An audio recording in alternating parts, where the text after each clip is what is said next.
It's being described as a perfect storm and the worst possible scenario.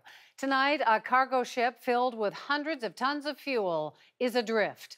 The waters off BC's Haida Gwaii are notoriously rough.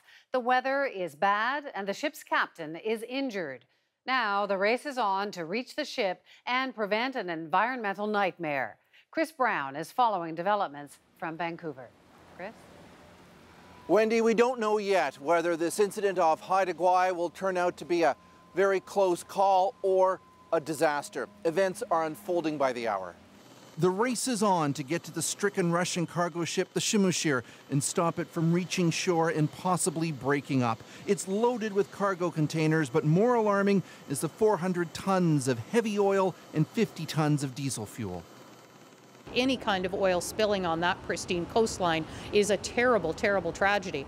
The Shimushir left Port Angeles, Washington Wednesday evening, sailing up the west coast of Vancouver Island en route to Russia when it ran into the storm. With 7-meter seas and 50-knot winds, the ship lost power around 11 p.m. Thursday night.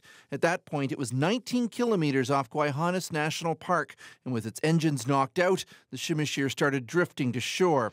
By morning, Emergency Measures BC alerted the nearest Haida Gwaii communities in Masset and Queen Charlotte that there was a very serious situation. This is our worst fear is coming true. Worst fear because much of the area is part of a national park with phenomenal, pristine, remote coastline, making the potential environmental impact of a spill extremely worrying. This scenario we're laying out is that that's going to break up off the west coast of Haida Gwaii and is going to contaminate, the entire west coast. So it is the worst situation possible. The hope is, though, that it won't come to that. The Canadian Coast Guard vessel, the Gordon Reed, was set to arrive tonight to try to help the 10 sailors on the Shimushir restart the engines. Earlier, the captain who had been injured was airlifted off. And if that doesn't work, an American tugboat, the Barbara Foss, is also on the way, but it won't arrive to tow it until the morning. I really do hope that this underlines for the federal government the need to develop that world-leading response. We certainly don't have world-leading response now. We checked the Shimushir's history and found the owner, Sakhalin Shipping, was given a poor review in recent inspections. Its company performance was rated as very low.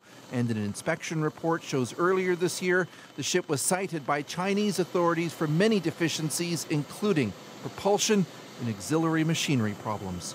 Clearly, Wendy, the Coast Guard has already caught a huge break in that today the wind shifted and kept the vessel out at sea, but tonight the forecast is for the winds to blow in from the west, and that could push the ship closer to shore. Wendy. Thanks so much, Chris. Chris Brown tonight.